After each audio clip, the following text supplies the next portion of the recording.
Hey guys, welcome to another commentary done by Diggity. This match between SK Gaming and WeMade Fox. It's actually a Counter-Strike match. I figured I would spread myself out a little bit, which is probably odd to do before BlizzCon, but hey, why not? It's for my own entertainment, really. I had a request to do it. Didn't get to do it right away, unfortunately.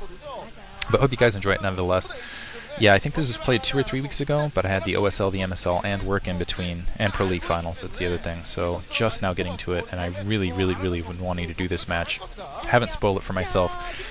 Keep in mind, this is Counter-Strike commentary, not StarCraft. I think it's going to be a lot more difficult because Counter-Strike has a nice even pace to it, and you can see what's really happening on screen. Counter-Strike, you've got 5 players to keep in context, which makes it a lot more difficult, and it's, I think, a lot harder to talk about the things that are happening on screen right away, but I'll do my best. Additionally, I don't think I've played Counter-Strike except for 2 matches. One with Inca, actually, and another one with EG guys on a completely new mouse. So shout out to those guys. Also shout out to Joe.2. That's where I played a lot of my Counter-Strike back in the day. And anyone that used to be on the Team IE there, go ahead and message me if you guys happen to be subscribers for a random reason. And you'll be like, wait, who are you? Anyway.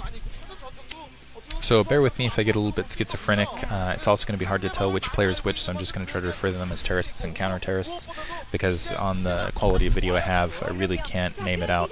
And I'll just try to call how many players are left out by the upper right-hand portion of the screen. This is going to be on D Aztec, which I feel is a counter-terrorist favorite map, simply because there's that bridge crossing and you've got that room across, and should terrorists manage to get into that room, it's just a death trap.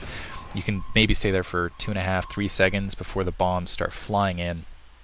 And also across from that bridge, you've got that nice little staging area, which is what I'm going to refer to it as the rest of the map, where counter-terrorists, once they get ranged weapons, are so strong right there. They have nice purview over the entirety of the map, can really guard a lot of areas, so you can just stake a couple people there, sometimes a couple behind, and I like that, using the spray here to kind of indicate what bomb site they're going for.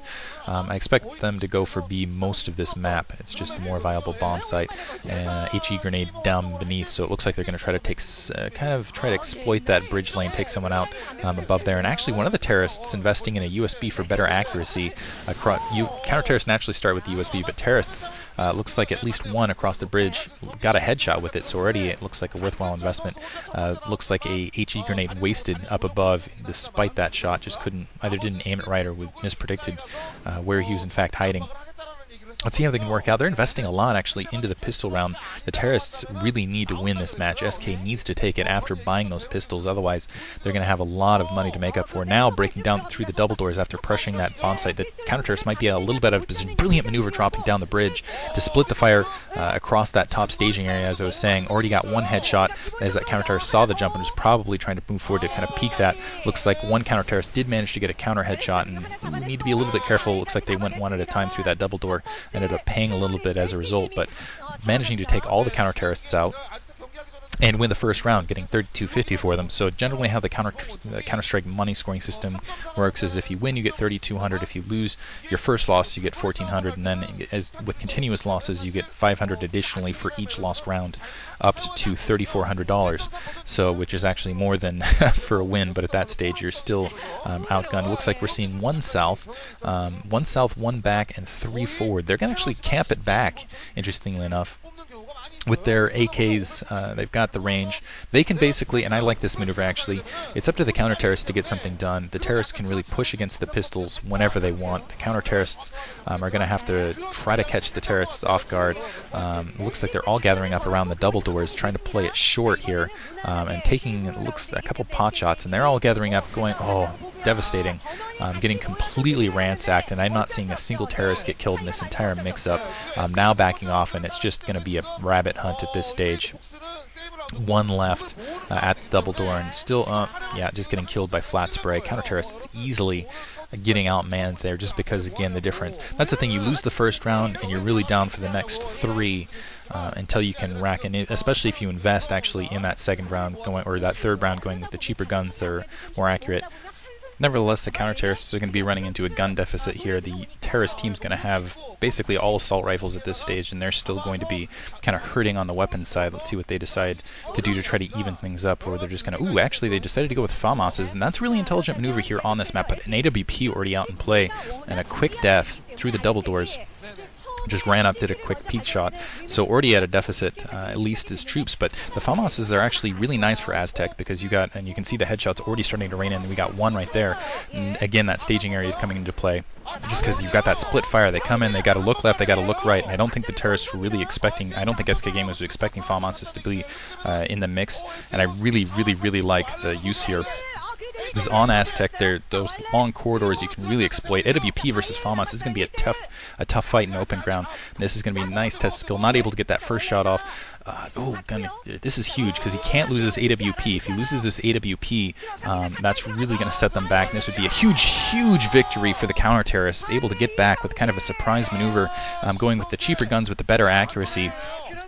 And able to switch around. SK has to be really frustrated with themselves. They had an AWP out in the mix. They had some AKs and just got a little bit greedy there, running forward and lost an AK. So now an AK, or I'm sorry, an AWP, now an AWP in the counter-terrorists' hands, which means they're easily going to be able to camp that staging area, really cover that entire area, cover the bridge. They're going to have to be a lot more careful, a lot more tedious. 3 going south, 2 going north, so it looks like it's going to be a distraction attack from up above. Just keep throwing the nades, try to keep keep everybody looking up high, and this is smart with that AWP out in the field because they're really going to try to minimize their losses up high, make it a more difficult shot from down below. Now rushing up, the distractions look like they're worth. They're going to be able to get forward, killing, looks like it's 2-2 thus far. Getting up the bridge, though, they do have position on the bomb site, and as long as they plant the bomb, they are going to get some additional cash here. It looks like, and that's that flank I was talking about, the FAMAS running through, taking that bridge option for the wraparound, and ooh, nice kill right there, but still another, looks like another terrorist in position, going to hide the corner here. It doesn't look like he has position on the bomb. I think the bomb might have, okay, never mind, the bomb is dropped on the bridge. Let's see if he can run up, and switching positions here, going to take the long way around, and I think SK is really going to sniff this out, and I'm not sure I like this decision. Actually, it doesn't look like he has sniffed this out. He's still looking at the double doors, but now at range, not able to get that first headshot, and if you're going to take a shot like that, you need to make sure it counts. Now the AK knows where it's at. He's going to be able to get position on that bomb. He's going to be able to plant it and get a little bit of extra cash for his team no matter what here. And also getting that AWP out of play was absolutely huge. So now here comes the plant. Let's see if he can actually defend it to the end. And the counter-terrorist, I don't like that maneuver back to the double doors because of this right here. He it looks like he's switching guns really fast there, allowing that extra cash to get dropped. He isn't able to get position, run forward, and ends up getting killed. Yeah, there's some opportunities there to run up, but nice recovery, nice mental recovery, say, from SK to win that round and switch it back around. Now 2-2, and you can see the frustration that WeMade Fox's face, because it's exactly like that last round where they had basically map control, they had weapons control, they have the better side of the map, and it just gets flipped on them. SK Gaming up 3-1. So it looks like the terrorists are going to start running up to bomb CP, and that's where they got to concentrate this entire game. They got to keep focusing on that, try to get the wins where they can. Looks like, managed to steal an M4A1 out of the match. Pulled a very powerful weapon on this map once again. Looks like 2 quick kills from the terrorists. They're already at a 3-5 advantage. Another one down. Just a nice configuration there. Counter-terrorists getting too greedy on the bridge. Now they actually control the map. I can't see them losing this match. They should be able to win this fairly easily. They have, again, total flood control. Yeah, looks like they took that round fairly easily. And back down to pistols, and it looks like cheap weapons, FAMASes. Back out into play, and they had success again in round 2. Let's see if they can have success again. Really, yeah, I'm not sure that flooding bridge was necessarily good. I think that's what happened in that last match. I'm not sure that would be a good idea against a team who just won and has, again, the weapons advantage. So SK just doing a better job of kind of reacting. And it looks like, okay, one short going to try to get a pot shot or a quick flash. Doesn't look like that was going to happen. We also have 2 staged down below. I think this is going to be another one of those distractions. Try to show them up front while you swing your players down below. Looks like someone already jumped bridge to try to anticipate this. Oh man, beautiful positioning. Managed to run out and just completely destroy SK that match. Without the guns, caught them, I would say, in the middle of some throws, and you can see the stunned look on SK's face. I actually wish I could get a replay of that to kind of see what's happening. And that's, again, one of the things I'm going to lose here in some of that. I think in the middle of some of those bomb throws, some of that staging, they just got bushwhacked. Beautiful play and nice sneakiness, I would say, on WeMade Fox running up short like that. 2 south now, 3 north. Actually, sorry, 3 south, 3 north. Again, going to try to continue to press that attack. It looks like they're just going to run straight with that flash up forward. Looks like they do have some of these counter-terrorists out of position. One of the counter-terrorists running high with that smoke low. And looks like now, let's see if they can hear. This is a pretty good position. Okay, yeah, this is an excellent position for him to kill these guys coming up the ramp. It's a very difficult shot from back around. As you can see, they're just getting hit 1 by 1, 3 already, and that was nice anticipation. Could be they were thinking about doing a flood through the double doors, but beautiful anticipation from WeMade. It looks like WeMade should be able to take this round out. Ooh, nice teamwork. Able to pincer one of the counter terrorists. Looks like they're trying to work their way back to bomb site A. Not going to happen, though. And now it looks like, ooh, WeMade managing to stick into it. SK looking a little bit frustrated. They're